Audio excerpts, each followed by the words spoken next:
They ask you questions, give them answers. You on the show to spill the truth, no need to lie, cause you wanna look cool, be authentic. If you ran the streets, tell the story how it really went, because somebody like me might know how it really went. Steve J, Adam A, Rose City vets, Shotgun Big A, if you know the rest. It's more than a podcast and people letting out stress. It's even more better, we be sharing our success.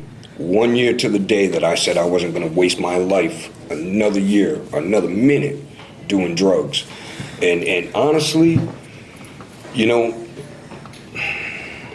at that time, I was feeling that I'd be better off dead more than not. But I didn't want to die. I didn't. You know, I was fighting with myself, you know, my own worst enemy. And when they put them fucking handcuffs on me, man, it was like this weight was lifted from my shoulders. And I was happy. Not that I was happy I was going to jail, but I knew that I was going to be okay from there on. And when I hit Hartford, I was sick as shit. It was during COVID. I did the work. They tried to give me methadone. You know, there was people there that had shit that I could buy to get high. I want nothing to do with it. So the very first night I was there, I had the money to get out. I had a bank account full of money. And I called my people and I said, hey, here's some numbers that they gave me. You know, it was a $75,000 bond. I said, here's some numbers that they gave me. These people said they're to 1 or 3%. So I call back that night and the girl says, here's what I found. And I'm like, oh shit, they're in the parking lot. They come to get me. I'm gonna get fucked up when I get out. No, she's like, I didn't get a hold of anybody. I said, you know what? Put $1,000 on my books. I said, I'm staying. That right then and there, I made the decision. I was gonna stay. I was gonna get my head straight. I was gonna get my health straight and my mind straight. And that's what I did. You know, I was supposed to take a program, but I got COVID, so I wasn't able to go to the program. At that point, my mind's starting to come back to me, so I said, you know what? I called the lawyer and I said, look, I want the arrest affidavits. I want to read what they say I did. And a couple weeks later, I get that, and the lawyer, he was a public defender out of Rockville. Now, Rockville, I don't know if you know anything about Rockville courts, bro, they have a 98% conviction rate. You do not get away with shit in Rockville. Yeah. If you tell somebody you go into Rockville court, the first thing they say to you is, oh. Like, oh, I'm sorry, you're screwed. So, but the guy, the letter that the lawyer wrote me, I was like, man, this guy sounds, you know, legit. So I read the shit and I was like, wait a minute. I said, nah, I didn't do it. So I had all these driving charges and I was honest. I said, I did that shit. I ran from the cops. They never caught me, but they arrested it for me with these other bullshit charges. So I said, I didn't do that shit. I'll plead guilty to the reckless driving and the engaging a state police, all that shit. But I said, I'm not pleading guilty. I don't have any felonies. I'm not pleading guilty to these felonies. I'm not doing it. So I call my people again, this about 5 months in, and I said, look, you gotta come get me. And they said, look, Brent, we don't wanna come and get you because we think if we come and get you, you're just gonna get out and get fucked up. And I said, look, I'm a grown man. I said, whether I get out right now or I get out 2 years from now, I'm gonna do what I'm gonna do. That's not on you. I said, but if you don't come and get me, I said, I can't fight this from the inside. You are taking my ability to beat this case. I said, because when I agreed to take the charges, they were going to send me to a program. That ain't happened. I'm like, we're being held hostage by the state because of COVID. And justice is blaming the courts. I mean, justice is blaming the COs. COs is blaming DOC. And they're all blaming each other why nobody's going to court. You know what I'm saying? So you don't know what's going on with your case. And I said, when I agreed to take it, I said, they left me here for 6 months. I said, what do you think they're going to do when I tell them I'm going to fight this shit? I said, they're going to throw me under the bus, leave me in here to the point that I'll agree to anything to see the street. And that you know, that resonated with them. And they finally come and got me. But the agreement was is I had to check right into a program. Let me stop you there real quick. How did your mom pass? Complications from a heart attack surgery. Oh, okay. From a bypass complications. I just wanted to know how your mom passed. All right, back to COVID. So they come and get me, and I'm sitting in the AP room waiting to get out, waiting for a lieutenant to sign my papers, and I see it's like I went up at 9 o'clock, and it's like 3 o'clock, and I'm like, yo, why am I still behind a locked door? I'm bought and paid for. Let me out. So all of a sudden the door opens, a state cop standing there. I said, man, I hope you're here for him. And I pointed to the guy that was in there with me, and he goes, is that Brent? And I said, no. Yeah. I was like, no, man, I'm mad. He goes, oh, I got a prawn warrant for a failure to appear out of Danielson. I was supposed to go pay a fine while I was in jail, but they never sent me.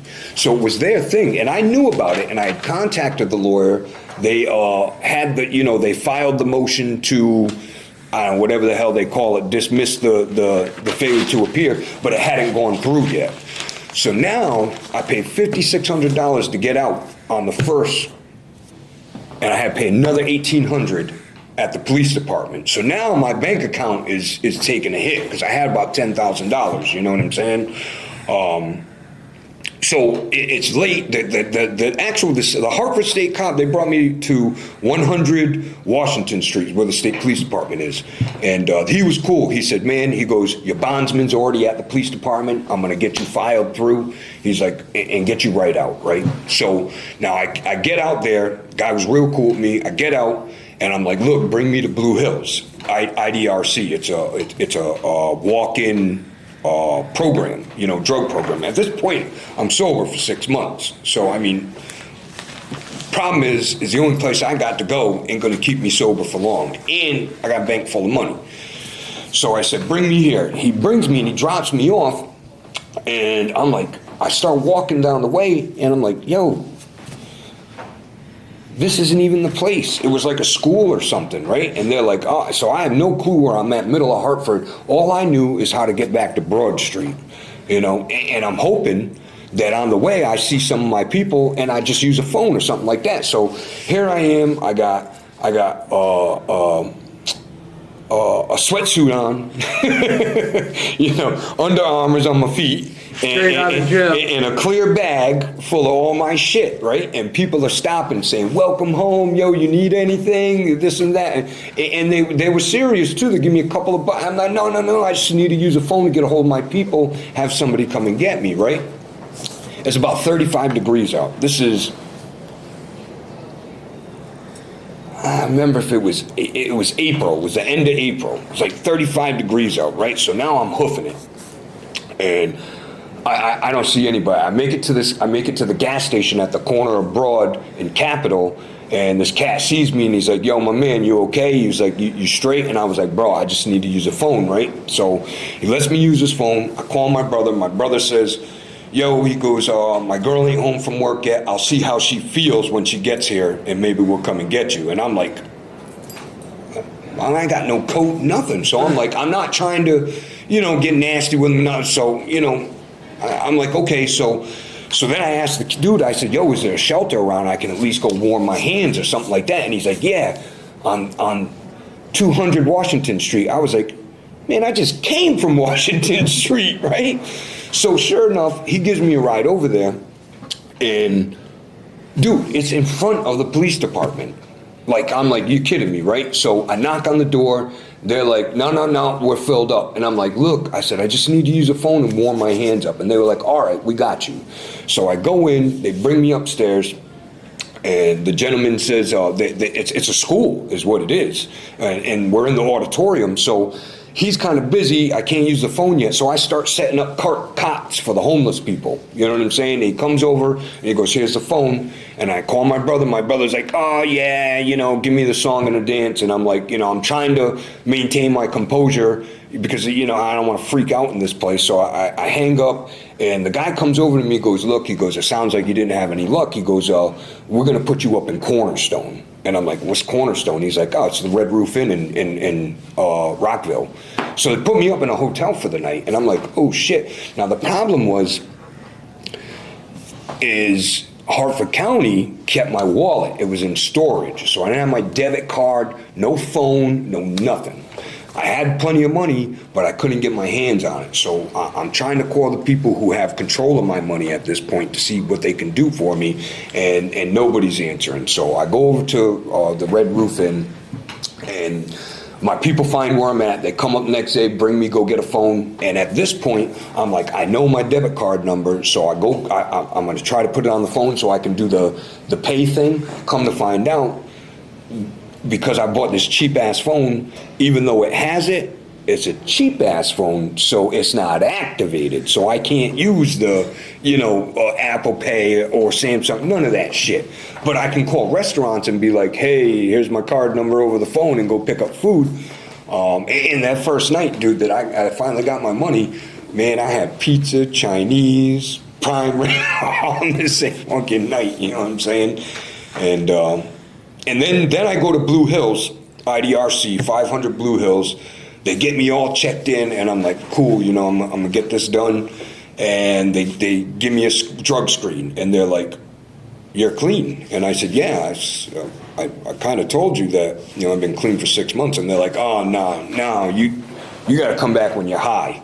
Yo, we got them shirts too. You guys want to buy a shirt? Hit up me and Stevie J. Need to lie cause you wanna look cool, be authentic. If you ran the streets, tell the story how it really went, because somebody like me. Topics of discussion all depending on the mood of the person in the interview. As long as you keep it true, don't be lying for some views, cause we might just know you in real life and beyond. Lights, camera, it's on. News, life and beyond. Real life, real people, real discussions. Different people saying something. Everybody got a story to tell, so tell Steve J and Adam A, you tell. News, life and beyond. Real life, real people, real discussions. Different people saying something.